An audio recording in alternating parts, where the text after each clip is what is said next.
Charter day, लोग बात mostly बोलते हैं चार्टर डे। चार्टर वर्ड कहाँ से आया, कुछ आइडिया है? आप मुकेश जी ने बोला कि भाई आमतौर पर पार्टियां जो नाइट में होती हैं, हमने दिन में रखी है। बेसिकली चार्टर शुरू हुआ जब शिप पे चार्टर नाइट हुआ करती थी। जो शिप के ऊपर चार्टर नाइट होती थी जहाज में, पानी के जहाज पे, तब ये चार्टर वर्ड शुरू हुआ। तो उसकी वजह से चार्टर क्या है, एक लीगल आइडेंटिटी है। लीगल आइडेंटिटी क्या है कि एक रोटरी इंटरनेशनल ने हमको ऑथराइज किया, एक ऑर्गेनाइजेशन को, एक क्लब को, कि भाई आप अब अप्रूव्ड हैं, आपके एक अधिकार दिए गए। उस अधिकार की वजह से ये चार्टर डे बनता है। इसलिए हमको चार्टर डे सेलिब्रेट करना चाहिए कि उस दिन हमको अथॉरिटी मिली किसी काम को करने की। बड़ा मजेदार चीज़ अभी 2 दिन पहले मुझे पता लगी। देखिए, जब हम कोई सेमिनार अटेंड करते हैं तो बहुत चीज़ें हमें पता नहीं होती कि वहाँ पर एक सवाल किया, मुझे अब याद नहीं है कि किसने ये सवाल किया था, शायद दीपक गुप्ता जी नहीं करा था, कि क्या आप रोटरी इंटरनेशनल के मेंबर हैं? क्या आप लोग, आपको एक मेंबरशिप मिलती है, क्या आप रोटरी इंटरनेशनल के मेंबर हैं? नहीं। रोटरी इंटरनेशनल का मेंबर हमारा क्लब है, और हम आज ये क्लब छोड़ के दूसरे में जाएंगे तो हमारा रोटरी आईडी चेंज हो जाएगा। हम तीसरे क्लब में जाएंगे तो रोटरी आईडी चेंज होगा, आईडी चेंज होगा। लेकिन हम रोटरी इंटरनेशनल के मेंबर नहीं, रोटरी इंटरनेशनल के मेंबर हमारा क्लब है। तो बहुत सारी चीज़ें जब हम लोगों को सुनते हैं, करते हैं, तो बहुत कुछ चीज़ें हमें पता लगती इस तरह की। अब मैं अपने थोड़ा सा टेन्योर के बारे में बताऊँ।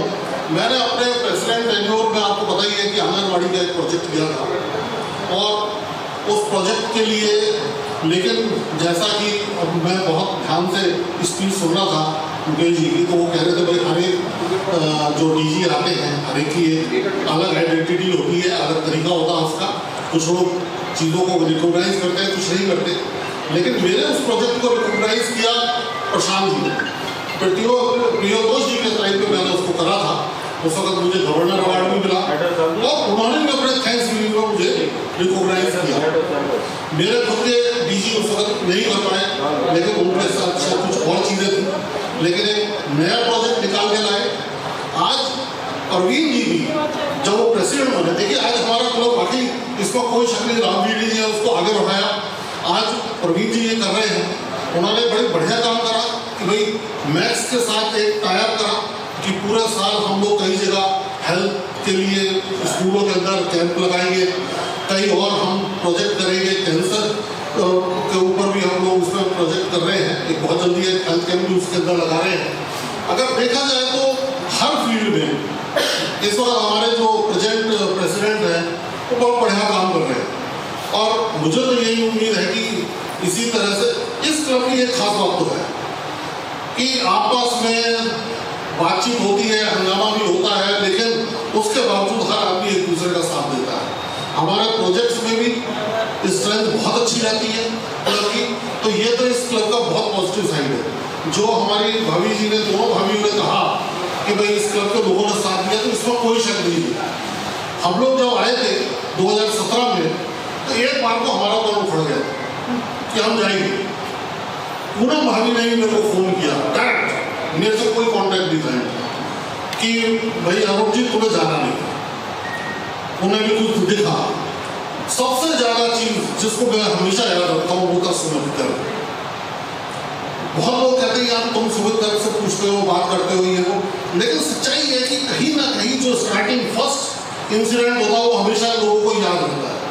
उस आदमी ने, इनकी मैडम भी, नीलू जी भी, दोनों जने ने, मतलब फेलोशिप के मामले में अगर देखा जाए तो इस आदमी का कोई मुकाबला नहीं। इन्होंने इस तरह से हम लोगों को बॉन्डिंग में डाला कि उस बॉन्डिंग को आज भी हम कोशिश करते हैं पूरी तरह से। हमारे अनुज मित्तल जी हैं जिन्होंने फिर ये सेकंड नाम आता है, बड़े मेरे से बीच बीच में लड़ते भी रहे, वो जो मेरा प्रेसिडेंट टेन्योर था। लेकिन सबसे खास बात क्या थी इनकी कि अगले दिन आते थे, यार अरुण जी कल 2 पैक ज़्यादा ले लिए थे।